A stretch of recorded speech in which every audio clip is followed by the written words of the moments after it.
Hello, everyone. I'm Alla Marchenko, president of the Aurora Philosophy Institute.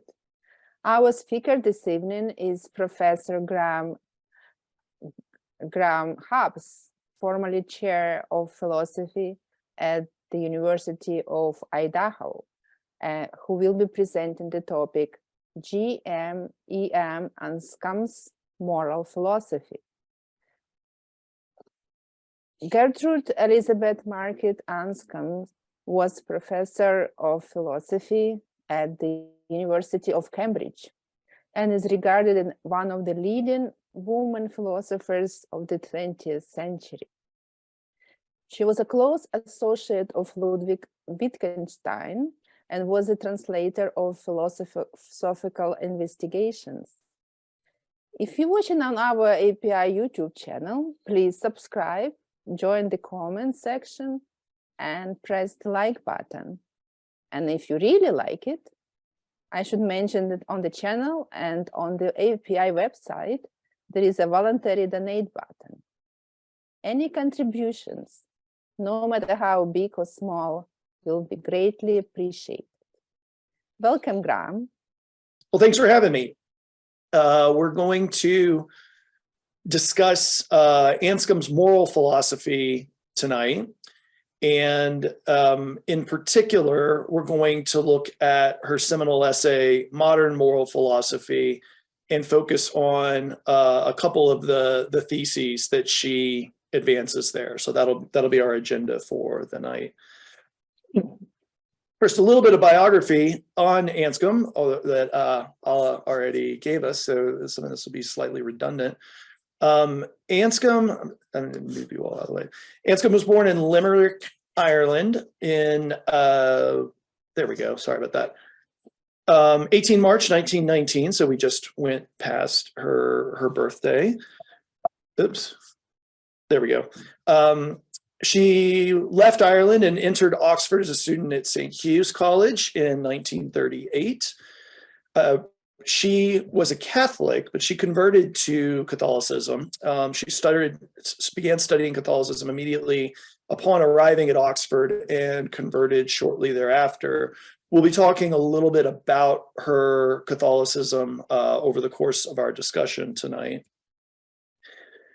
She left Oxford in 1938, moved to Cambridge in 1942, where, as mentioned earlier, she met Ludwig Wittgenstein and moved back to Oxford in 1946. She left such an impression on Wittgenstein that she was the only English speaker that he authorized to translate his works after meeting her, and so she translated the definitive version of the Philosophical Investigations. So she spends the majority of her career in Oxford, but then returns to Cambridge in 1970, where she retired. She took the chair that Wittgenstein had held when she goes back to Cambridge, and then died in January of 2001. All right, so the essay that we're talking about tonight, Modern Moral Philosophy, was published in the journal Philosophy in 1958. And I'll read the opening paragraph because she states right up front clearly what the objective of this essay, which runs 19 pages in the journal, is to be. She says, I will begin by stating three theses which I present in this paper. The first is that it is not profitable for us at present to do moral philosophy. That should be laid aside at any rate until we have an adequate philosophy of psychology, in which we are conspicuously lacking. The second is that the concepts of obligation and duty, moral obligation and moral duty, that is to say, and of what is morally right and wrong, and of the moral sense of ought to be jettisoned if this is psychologically possible, because they are survivals or derivatives from survivals from an earlier conception of ethics, which no longer generally survives and are only harmful without it. My third thesis is that the differences between the well-known English writers on moral philosophy from Sidgwick to the present day are of little importance. Okay. Today, I'm going to focus on the second and third theses that she introduces here at the outset of modern moral philosophy. The first thesis concerning the need for an adequate philosophy of psychology is something that I covered in my previous lecture on Anscombe that I gave to the API a couple of years ago, which you can find on the YouTube channel. That is the lecture on her work Intention, which is it's a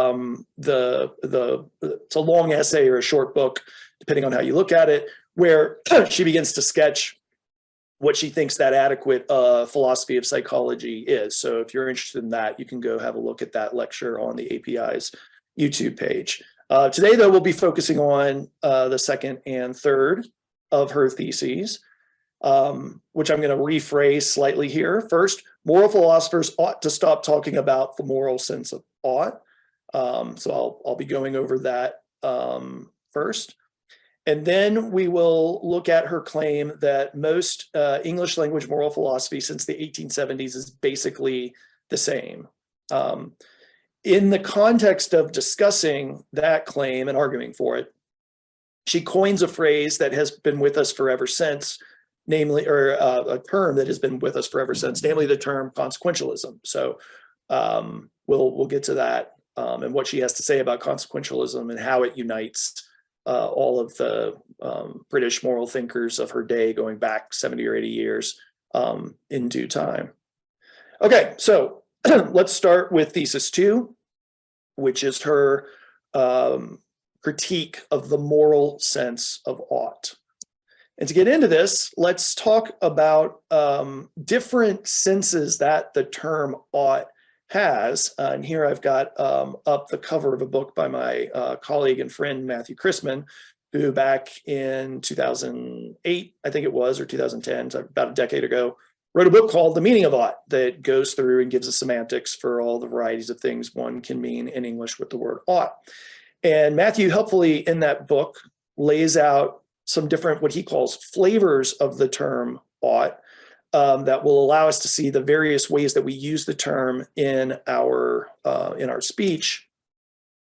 Sometimes we use the term ought in an epistemic way to state an expectation of something that is going to happen. For example, if I say the package ought to arrive tomorrow, I'm telling you that I expect for it to arrive tomorrow. That's an expression of a belief that I have about how the world is going to turn out tomorrow.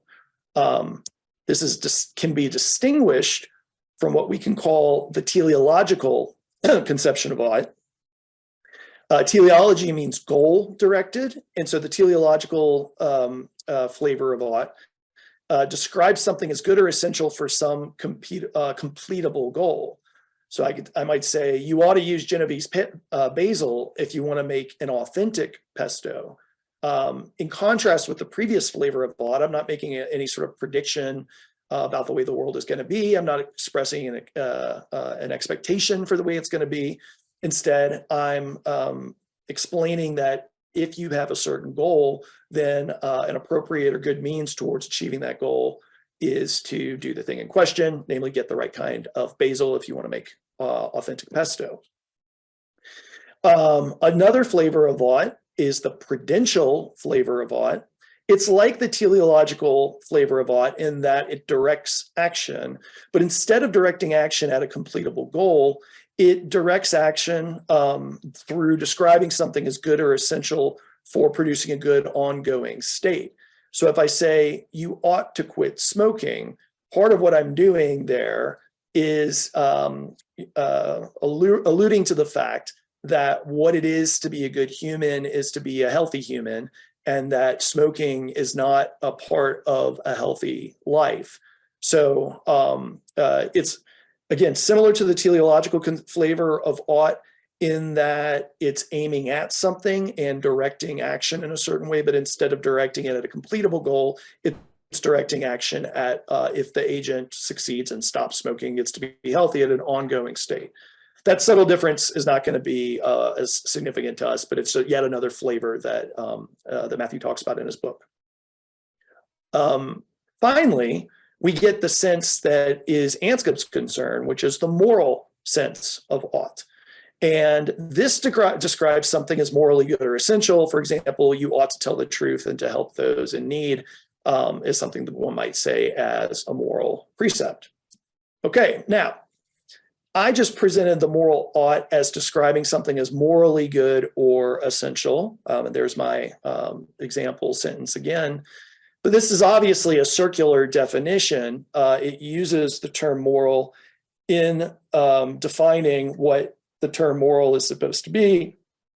Circular definitions are famously unhelpful. And if we're trying to learn about what a concept is, we don't know what it is in advance, or we have some confusion about it in advance. So what can we do to clear up this circularity and improve upon our definition?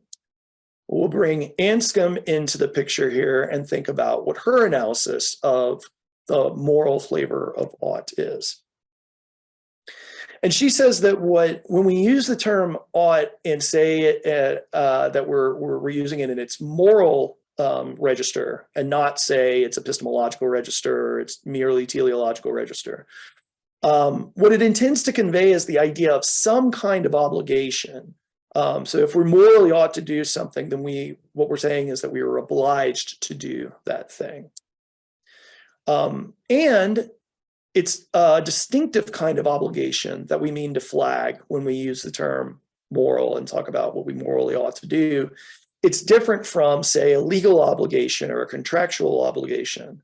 I might think that or might know for that matter, that I'm legally obliged to do something, but it might be something that I think is evil or unvirtuous. And I might say, well, I legally ought to do whatever this thing is, but morally I ought not to do it. So when we use the term moral in connection with this ought, it is distinguishable from these other kinds of obligation that we might have.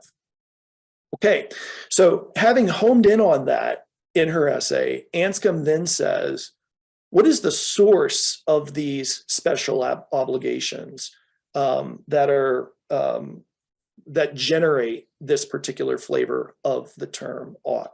Where do these obligations come from? Legal obligations come from the law. Contractual obligations come from undertaking some kind of contract. If there's this special kind of obligation, it's moral obligations, it's got to come from somewhere. Where does it come from?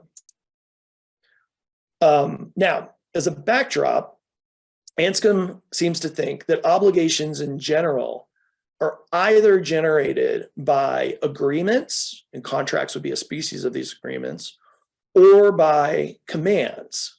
If someone has an authority over me, they might generate an obligation for me by saying that I ought to do something. So there's two general different ways in which we find ourselves saddled with obligations of the world, either through our own consent to those with whom we're equal in the relevant sense, or by having obligations placed on us by those who have an appropriate kind of control over us. Codes and systems of morality present moral obligations not as the product of agreements, but as rules and laws. So if we're going to be thinking about where moral obligations come from, our focus is going to be on the latter kind of obligation generation and not the former. Even in social contract theories, which do try to build an account out of standing social obligations, out of the idea that we engage in agreements and contracts with one another. Even theories of this sort have to answer the question, why do we keep our promises? And inevitably, they turn into some story about following a kind of law. So we will do well then to limit our focus on obligations that are generated by somebody or something that has the authority to produce them over us.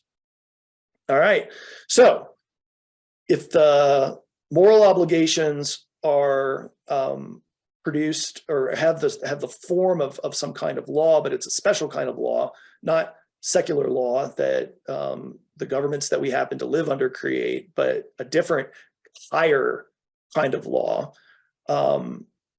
where do these laws come from? The ones that bind us in this special way that, again, can be at odds with the state's laws or with the terms of a contract. And Anscombe notes that if you're a member of an Abrahamic religion, that is of Christianity, she focuses just on Judaism and Christianity, but the point would hold just as well of Islam. Well, the answer is easy as to where these special obligations come from. They come from God. God tells you what you should or shouldn't do. The paradigm for this in the Old Testament is the 10 Commandments, a bunch of laws saying what thou shalt not do. So if you're a member of one of these religions, then the answer is pretty easy as to what the source of these obligations are. And again, Anscombe herself is Catholic, which there's an irony of which she must be self-aware in the way that she argues throughout this essay, because this is a spot where if you didn't know she was Catholic and read the conclusions that she came to, you might be quite surprised to learn, because she knows that most of her contemporaries in Oxford and Cambridge, not only are they not Catholic, they're not Christian at all, and so are trying to provide an atheist secular ethics. So if you're an atheist, you don't believe in Anscombe's Catholic God, then where do these special obligations come from? Anscombe's answer to this is that for atheists who recognize no divine lawgiver, saying someone morally ought to do something is an empty or meaningless thing to say. So remember that her thesis about moral, the moral term of ought, the moral flavor of ought rather, is that it should be jettisoned from the mouths of moral philosophers. And we've just got the outline of the argument why. In order for the term to mean anything, it needs to, it presupposes the existence of a being that these atheists do not believe in. So here's her text where she makes that claim in her own words. To have a law conception of ethics is to hold that what is needed for conformity with the virtues, failure in which the mark of being a bad qua man and not just merely qua craftsman or logician, that what is needed for this is required by divine law. Naturally, it is not possible to have such a conception unless you believe in a God as a lawgiver, like Jews, Stoics, and Christians. But if such a conception is dominant for many centuries and then is given up, it is a natural result that the concept of obligation or being bound or required by law should remain, though they had lost their root. And if the word ought has become invested in certain context with the sense of obligation, it too will remain to be spoken with a special emphasis and a special feeling in these contexts. But this is a mistake. Going on speaking this way with this special feeling, although the root has been removed, it is a mistake. It's a mistake like the following. It is as if the notion criminal were to remain when criminal law and criminal courts had been abolished and forgotten. David Hume, discovering the situation, might conclude that there was a special sentiment expressed by criminal, which alone gave the word its sense. So Hume discovered the situation in which the notion obligation survived, and the notion ought was invested with that peculiar force, having which it is said to be used in a moral sense, but in which the belief in divine law had long since abandoned, for it was substantially given up amongst Protestants in the time of the Reformation. And here's her summary on what's going on when her contemporaries speak of the moral ought. The situation, if I am right, was the interesting one of the survival of a concept outside the framework of thought that made it a really intelligible one. So, according to this argument, we've lost that framework. The concept is no longer intelligible. And so we should stop talking about the moral sense of ought, its corresponding notions of moral duty, moral right and wrong, etc. Again, learning that it is a Catholic and a devout Catholic who is making these claims can be quite striking, because this sounds like an intense form of relativism of the likes that one might find in someone like Friedrich Nietzsche. And indeed, Nietzsche makes an argument extremely similar to this in the Genealogy of Morals. There's good reason to think that the argument in both cases ultimately traces back to Schopenhauer, but a Catholic philosopher is perhaps on the face of it, the last one that one would expect to be making such a claim. Okay, let's press on then to the next of her theses that she wants to argue for in this essay, and that is that most English language moral philosophy since the 1970s is basically all the same. That there's a lot of internecine quibbling between moral philosophers at Oxford and at Cambridge. But for as different as they take their views to be, Anscombe thinks that in the big picture, broadly, they all are committed to some common agreements that make them much more similar to one another than they understand.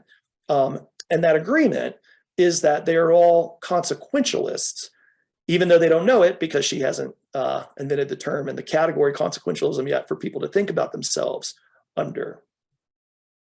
Now, the reason that she cares about this, other than for her purely philosophical concerns to scold the shallow-minded and make them realize what lies behind their views, the reason that she cares about this as an individual, as a person engaged in the events of her day, is that consequentialism doesn't have the resources to express the doctrine of double effect. And now, why does that matter? That matters because it is what one needs if one wants to criticize the decisions of Harry Truman to drop the bomb on both Hiroshima and Nagasaki, which she herself is concerned about. That's perhaps too strong. There might be other ways of critiquing Truman for this decision, but she thinks that contemporary philosophy has lost a grip on the doctrine of double effect, and that recovering it will allow us to see some things about Truman that her contemporaries at Oxford refused to see or were blinded from seeing. In 1956, Oxford proposed to give Truman an honorary degree. So this is just 11 years after the dropping of the bombs.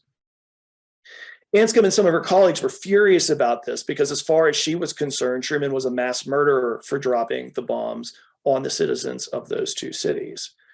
And here, I think, we can see a spot where her Catholic background does matter, because, as I was just noting, her opposition to Truman and her argument against Truman is driven by her embrace of the doctrine of double effect. Okay, so what is the doctrine of double effect? Well, the doctrine of double effect states that if Truman intentionally did something morally permissible, for example, sending troops into Japan. And Anscombe is not a pacifist. In her essays on this issue, she rails against pacifism and thinks that the very idea of pacifism is partially to blame for the disappearance of the understanding of the doctrine of double effect. So she does think that there's such a thing as just war. And if Truman, and Truman made all sorts of orders that were part of a war that would be compatible with just war theory. So if Truman intentionally does something morally permissible, and if this predictably leads to something impermissible, such as innocent civilians getting killed, then the action might be permissible. So the doctrine of double effect states that we can separate out the intention of an action from the predictable consequences of an action, and that the primary source of responsibility for the action lies in the intention, even if there's some predictably bad stuff that's going to happen as a result of following the intention. Anscombe thought, however, that that is not what Truman did when he dropped the bombs. Instead, he intentionally killed tens of thousands of innocent civilians. There's no gap between the predictable consequences and what he intentionally did. And that, she thinks, is murder. And so, following up on that, she thinks that it's inappropriate to be giving honorary degrees to people for having committed not just any murder, but mass murder. Okay, so how does Anscombe arrive at this conclusion? Well, one of the key points, one of the key moves for arriving at that conclusion is a specific definition of intentional action, and a definition of intentional action that distinguishes intentions from predictions about what the effects of one's behavior are going to be. So in her book Intention, which again I cover in the other API lecture that I've given on Anscombe, she defines human intentional action as human activity that has the teleological order of practical reasoning. That is, the order of reasoning that takes a goal and then reasons about the means of achieving that goal and then settles upon some means in order to achieve that goal. So teleological just means means ends, goal-directed reasoning. And she asks, when Truman dropped the bombs, was the killing of innocent civilians a predictable side effect of the action, or was it the means towards the desired end, namely terrifying the population into submission and thereby making the Japanese surrender? And Anscombe says it was the latter. It was the means to the end. It was not the same thing as dropping a bomb on a munitions plant when you know that there are civilians nearby who are likely going to die as a result of the dropping of the bomb. That kind of unfortunate side effect from the dropping of the bomb is distinguishable logically from the means taken from killing people as a means in order to achieve some kind of objective in the war. So she argues it was intentional because it belonged to the overarching logic of the action, the overarching means and logic of the action. Then by definition, it's murder. She just thinks that murder just is the innocent killing of innocents, either as a means towards some other good, or perhaps the killing of innocents for the sake of killing the innocents. That too would be murder. But she's only interested in this kind of action as it's a means towards something else. And so that's her argument against Truman. Now, a natural rejoinder, which she anticipates and she knows that her contemporaries have in mind as well, is, but what about the possibility that if Truman had not dropped the bomb, millions and millions of more would have died? What kind of, what does Anscombe have to say about that as a rejoinder to her complaints about Truman's action having satisfied the definition of murder because of its particular teleological structure? So this is where, with all that as the setup, we arrive at her complaint, which is the third thesis of modern moral philosophy. Basically, all British moral philosophy for the past 70 years is the same. But more people would have died otherwise argument is an example of a consequentialist argument. And as I noted beforehand, she invents the term consequentialism in this essay in order to discuss the style of argument and the philosophy that lies behind making this kind of point. Why is it a consequentialist argument? Oh, I'll go ahead and tell you this right now. It's a consequentialist argument because it says when we're trying to determine, and let's just do the Truman case, whether or not it was morally correct or morally permissible even for Truman to have dropped the bomb, what we do is we think about the consequences of that action, and then we compare it to the consequences of Truman not having dropped the bomb, and we perform some kind of calculus, some sort of analysis that weighs up the benefits and weighs up the costs and compares them to one another. And if it turns out that the benefits of dropping the bomb, let's say the saving of millions of lives that otherwise would have died, outweighs the total number of lives that were lost by the dropping of the bombs, then that's the right thing to do. We're looking just at the consequences of the action, and that's it. Okay. Again, she says that what unites English moral philosophers since Sidgwick is that they are all consequentialists. She provides evidence of this over the course of her essay. Now, she adds that it is a necessary feature of consequentialism that it is a shallow philosophy. So what exactly is the problem? Let me pause for a second to flag something that about the way that I've presented this that may be slightly confusing. I want to undo some confusion I might have generated here at the outset before proceeding on. In Modern Moral Philosophy, the essay that I'm wanting us to focus on here today, she doesn't say anything at all about Truman. She doesn't say anything at all about the bomb. She explicitly addresses Truman and the bomb in a pamphlet that she circulated at Oxford upon his being given the honorary degree. She had an essay that she wrote in a Catholic journal about just war theory that was related to thinking through these issues with Truman. But in Modern Moral Philosophy, she is trying to step back and abstract away from these immediate live concerns about Truman that are pressing to her as an individual citizen. She's trying to step back and just look at the philosophical landscape as it exists in Oxford, in Cambridge, in her day, and say, what is it about moral philosophers in England these days that creates an argumentative space in which it is so much as intelligible to think that we should reward people who commit acts that, when thought of from a different moral perspective, would be vicious, not the kind of thing that we would want to applaud. So she's trying to step back and do the general philosophical work, although her, like, at the core of her being, real live political concerns have to do with Truman himself. So we'll leave Truman aside now and just focus on the broad general arguments that she provides in Modern Moral Philosophy on this topic. All right, so what is it about consequentialism that makes it, from her point of view, such a shallow philosophy?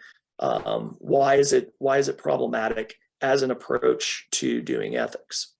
So she says the first thing to note about consequentialist thinkers is that, and the consequentialist approach to doing moral philosophy, the first thing to note is that according to the consequentialist, responsibility for an action primarily lies in the agent's estimation of the expected consequences of what they do.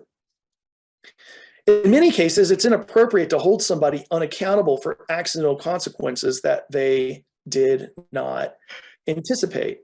If you're following the laws and driving down the road and you don't anticipate hitting an ice slick or an oil slick on the road, you're doing everything that you could to drive well, you accidentally hit it, you skid off, and then you hit somebody. If it was a total accident, you weren't being negligent at all, you were following the laws, there seems like something remiss about holding you morally accountable for, I just committed Anscombe's mistake, ethically accountable for, I committed the mistake that Anscombe wants to disabuse of the way that I just used the word moral.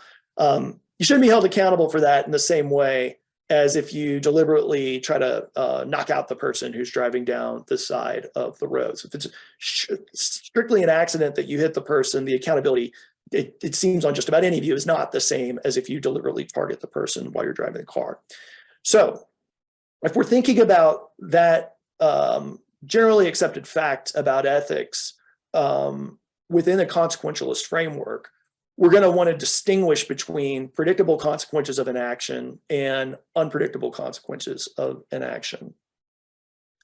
To be sure, in some cases, a person might be accountable because they should have expected the consequences that they simply didn't consider. That there's room for being negligent about things that you ought to have considered. But even here, the responsibility stems from their lack of consideration and not having expected it, and not just the consequences of the act itself.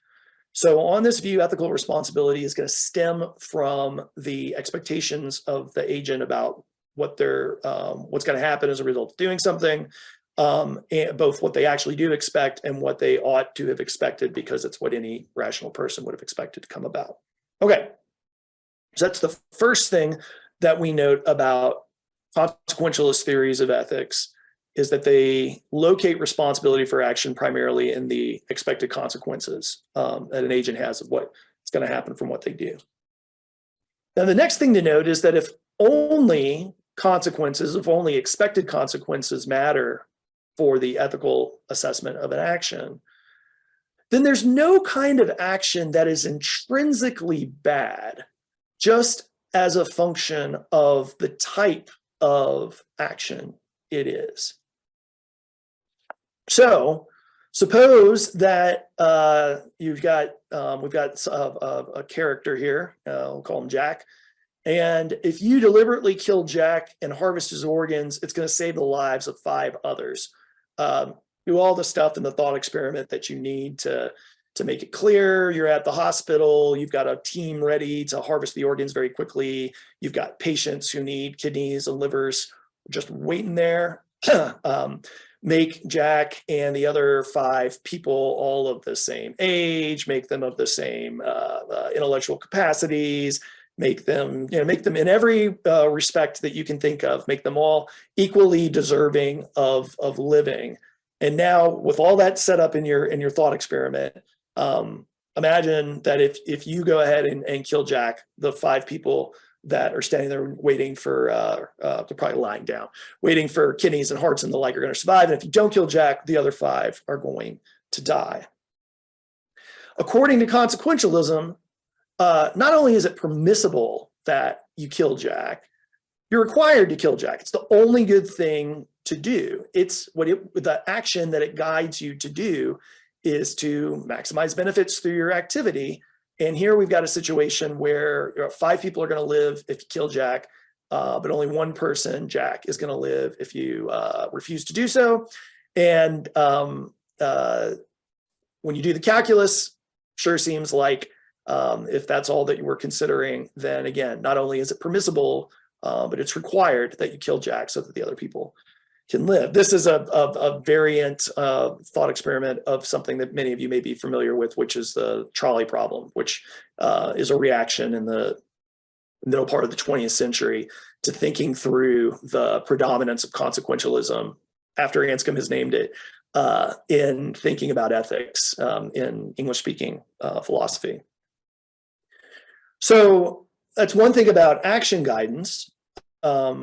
If we think now about the role of theories of ethics, not in helping us figure out what to do, but in helping us figure out how to evaluate the goodness or badness and the responsibility of actions after they've taken place, then the only thing that someone who comes along and evaluates your behavior should do after you've killed Jack or failed to kill Jack is, what did you expect to happen as a result of the consequences? This goes back to the previous slide. That's the metric standard that we'll use for evaluating the goodness or badness of your action.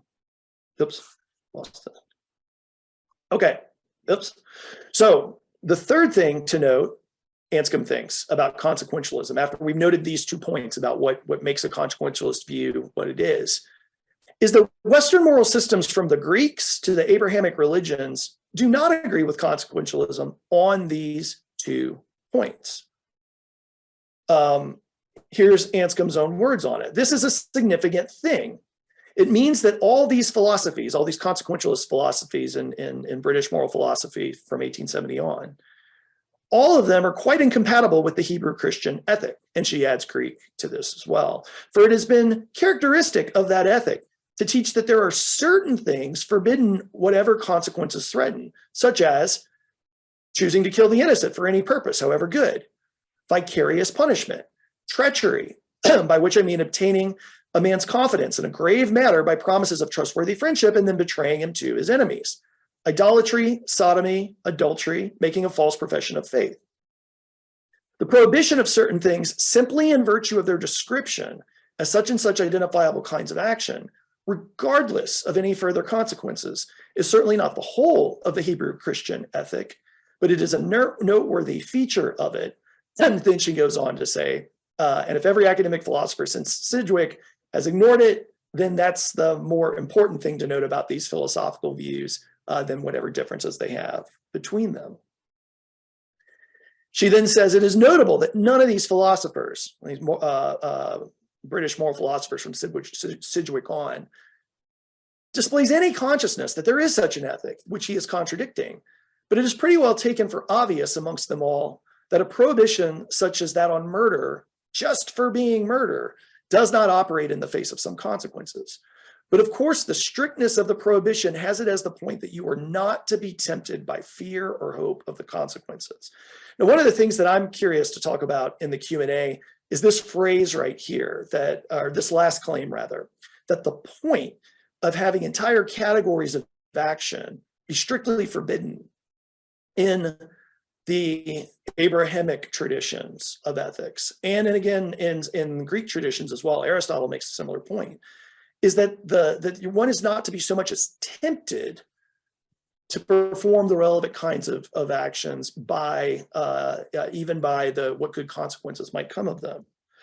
Here is another way that Anscombe makes this point, or another place that Anscombe makes this point about temptation. Sidgwick explains the difference between old-fashioned utilitarianism and that consequentialism, as I name it. This was the spot in the text where she gives it the name, which marks him and every English academic moral philosopher since him.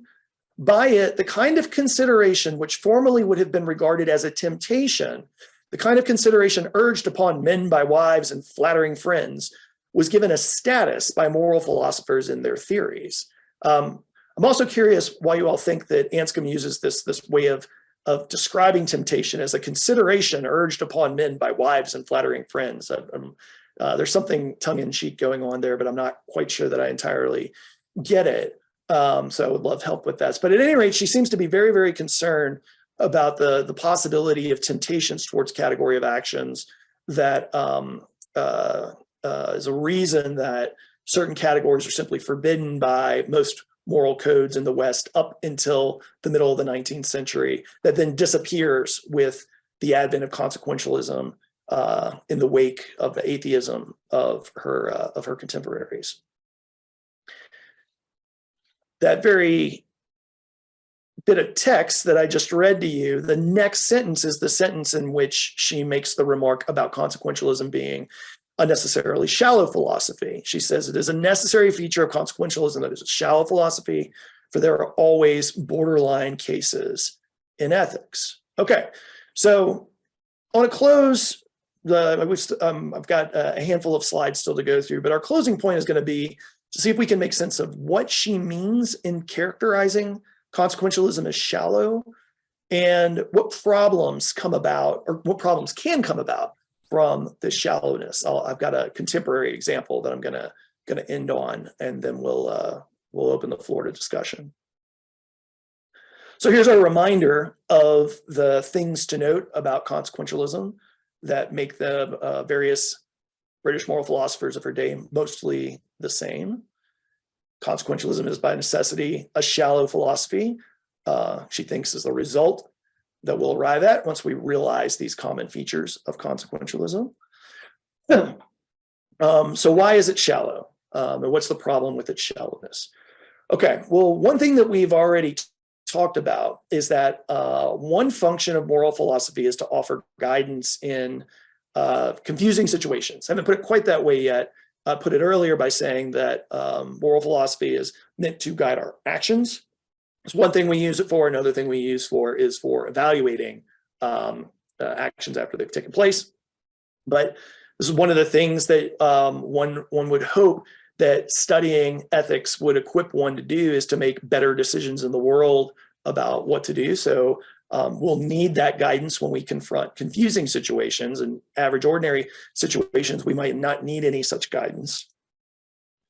In one way that she has focused our attention to in the quotes I just presented, the traditional ethics does this, is through simply prohibiting certain categories of action, saying of certain categories of action, adultery, idolatry, murder, bearing false witness, you just don't do it ever under any circumstances. So if we want to use that kind of framework to guide action, then what we do when we're deciding what to do in a tricky situation, one form of practical reasoning that we can engage in is say, is doing XYZ a forbidden action? Say, is dropping the bomb on Hiroshima murder? Or is illegally downloading something theft? We ask ourselves that question, and if the answer is yes, if we come to the conclusion that upon analyzing what it would mean to drop the bomb on Hiroshima, or what it would mean to illegally download, say, a book, that it falls under the category murder or theft, we're done asking ethical questions. If we get to oh, that would fall under the category of prohibited action, we stop there. We don't do the thing because it's prohibited. So these are just examples of like how we can use these frameworks for engaging in deliberation about action.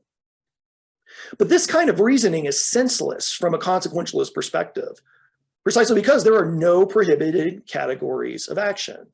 We don't ask ourselves whether something that we're thinking about doing falls under a certain category: theft, murder, bearing false witness, treachery, whatever. That's not the kind of thing that we ask ourselves if we're trying to decide about what to do. And in fact, when we think about it, we realize that from the consequentialist perspective, there's no such thing as a moral dilemma. The only confusion that one can have about a situation is about how to properly perform the moral calculus, how to add up the plus and minuses, how to add up the costs and the benefits and see what the answer is. That's the only confusion that we could ever arrive at. If we're not confused about that, if we've done a good job of adding up the pluses and the minuses and performing our moral calculus, it spits out an answer like a moral calculator and tells us what to do. So that's a recipe for experiencing life in such a way that there's just never any moral confusion that comes up. The best the best is the wrong way to put it. The most one can have by way of being perplexed is being perplexed at solving a complicated math problem. The sorts of moral dilemmas that ethics historically has meant to be provide a way of dealing with just disappear from the consequentialist perspective. Now, you might think that that is a point in favor of consequentialism, that it's making things simpler. It's eliminating the confusions that one arrives at when one approaches life through the lens of a Judaic Christian or Judaic moral ethic, a Christian moral ethic, or an Aristotelian ethic, which is the one that Anscombe advocates for her atheist colleagues. But Anscombe's response to that thought that like, oh, didn't we just make things a whole heck of a lot simpler by removing these categories of actions and just adding up the pluses and minuses and figuring out what to do that way? She's worried that like one thing that it will result then is that we will then create a world in which one will simply not even bother to ask, is Truman a murderer? Is what he did count as murder? That will lose the perspective for asking critical questions about the activities of those like Truman that under previous systems would have clearly been morally objectable, that we're like creating blinders for ourselves for being able to even ask questions like this because we're depriving ourselves of categories like murderer, idolater, someone who performs a treacherous action. A more recent example of how this can come up, not in the evaluative side of things, but on the action guiding side of things, can be found, I think, in one of the latest disasters that consequentialism can be seen as having produced, which is the collapse of the crypto exchange FTX as a result of the activities of its founder, Sam Bankman-Fried. So you all might have seen this in the news last November when the crypto exchange FTX collapsed. There was a flurry of articles that came out in the aftermath of its collapse, asking whether this philosophical view known as effective altruism was behind the collapse of FTX and the depositors of the crypto exchange losing all of their money.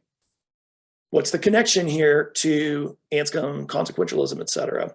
Well, effective altruism is just the latest variant of consequentialism to gain sort of have a sort of mass popular following in I would say in the West.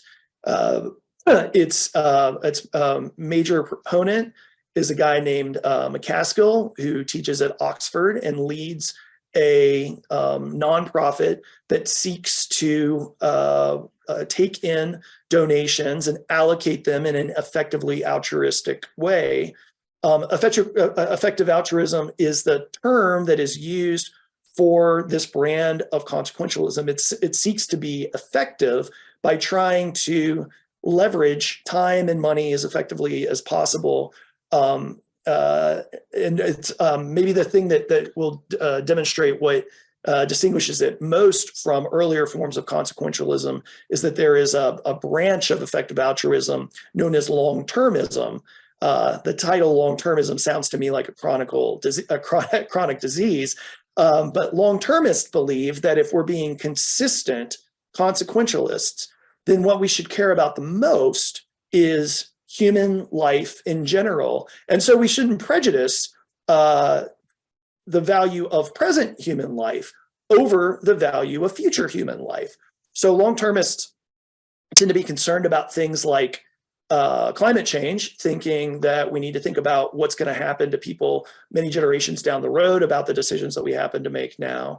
But they also, once that ball is rolling, they think, well, if the world ends up being like way, way, way more populated in about 500 years worth of time than it is today, and we're just doing a moral calculus, trying to add up the pluses and minuses, what those people experience and feel as a whole, because there's so many more of them, vastly outweighs the pros and cons of what we happen to do in this lifetime. What our focus should be on is doing everything in our power to figure out how to make the lives of those people, because there's going to be so many more of them hundreds of years down the road, better off than they would be if we didn't make those decisions. And the way where someone like Sam Bankman-Fried comes into this is that this has been used as a justification by people like Fried and others, in particular in the investment in crypto community, as a rationale for getting extremely rich right now and then donating all of their money to various medical and technological causes that will pave the way to a brighter future for generations on down the road. So by all accounts, SBF thought that as he built his crypto empire and got, was like wildly, wildly rich, that he was being morally good.